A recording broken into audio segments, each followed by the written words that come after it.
Corona के खिलाफ जंग में दमदार निकला स्वदेशी हथियार। कोवैक्सीन के बाद अब एक और वैक्सीन करेगी कमाल। भारत में कोरोना का ग्राफ 50,000 से नीचे आ चुका है, तो वैक्सीन सुपर रफ्तार से जारी है। अब तक 29 करोड़ लोगों को वैक्सीन दी जा चुकी है और इस बीच भारत की स्वदेशी वैक्सीन यानी कोवैक्सीन के तीसरे चरण के ट्रायल के डेटा भी रिलीज कर दिए गए हैं, जिसमें भारत बायोटेक की कोरोना वैक्सीन कोवैक्सीन 78% असरदार साबित हुई है, वो भी कोरोना के सभी वेरिएंट पर। यानी ये भारत की बड़ी जीत है। तो दूसरी ओर भारत में एक और वैक्सीन मार्केट में आने वाली है।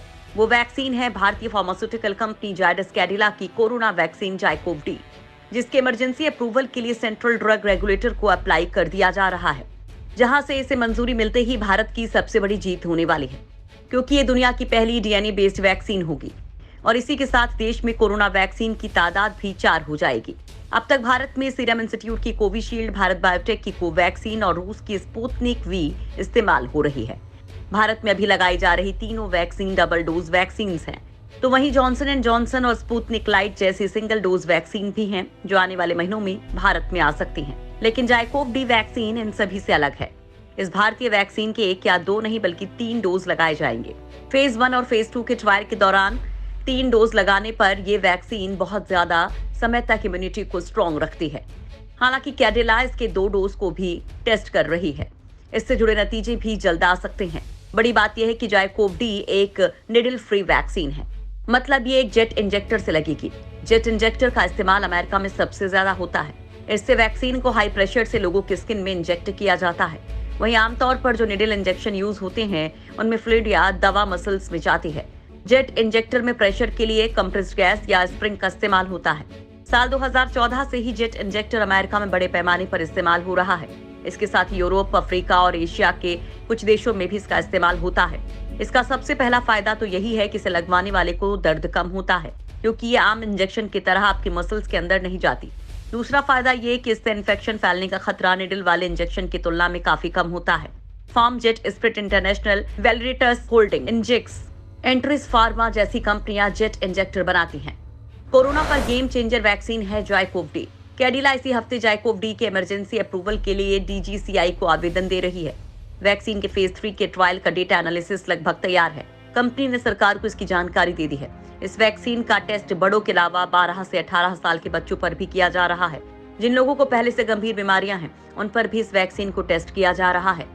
जायडस कैडिला के managing director doctor Sherwin Patel ने पिछले दिनों कहा था कि हमें उम्मीद है कि हम जुलाई तक इस वैक्सीन की बड़ी मात्रा में उत्पादन शुरू कर देंगे। साफ है कि कंपनी को इस महीने के अंत तक या फिर जुलाई की शुरुआत में अप्रूवल मिलने की उम्मीद है। जायडस कैडिला एक साल में 24 करोड़ डोज के उत्पादन की बात कह रही है। कंपनी की तैयारी ऐसी है कि अप्रूवल मिलने के कुछ ही दिन बाद ये बाजार में आ जाएगी। कंपनी हर महीने 2 करोड़ वैक्सीन का प्रोडक्शन करेगी। इसके साथ ही प्रोडक्शन बढ़ाने के लिए दूसरे मैन्युफैक्चरर्स से भी बात चल रही है। कंपनी पहले महीने में करीब 1 करोड़ डोज बनाएगी। इसके बाद अगले महीने से प्रोडक्शन को डबल कर दिया जाएगा। जाइकोव डी का दूसरा डोज पहले डोज के 28 दिन बाद लगाया जाएगा। वहीं तीसरा डोज पहले डोज के 56 दिन बाद लगेगा, यानी हर डोज में 4-4 हफ्ते का अंतर रहेगा।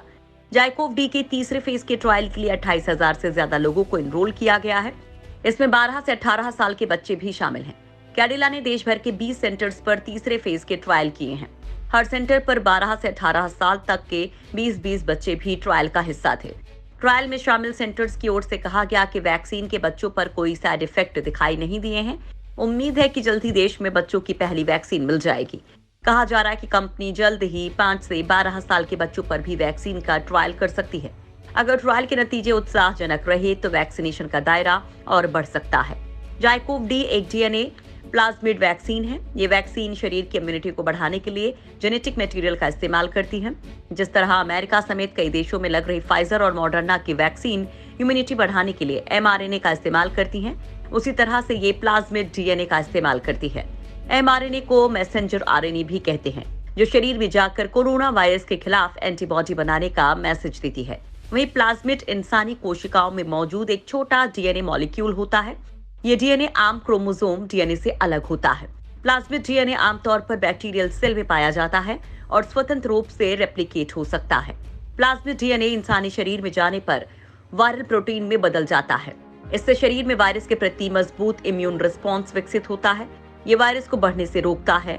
अगर कोई वायरस अपना आकार प्रकार बदलता है, यानी उसमें म्यूटेशन होता है, तो इस वैक्सीन को कुछ ही हफ्तों में बदला जा सकता है। बाकी वैक्सीन की तुलना में इसका रखरखाव ज्यादा आसान है। इसे 2 से 8 डिग्री सेल्सियस तक स्टोर किया जा सकता है। यहाँ तक कि 25 डिग्री के रूम टेम्परेचर पर भी खराब नहीं होती। इस वजह से इसके रखरखाव के लिए कोल्ड चेन की जरूरत भी नहीं पड़ती है। यहाँ तक कि कोरोना के नए वेरिएंट के लिए बाकी वैक्सीन की तुलना में इसे आसानी से मॉडिफाई भी किया जा सकता है।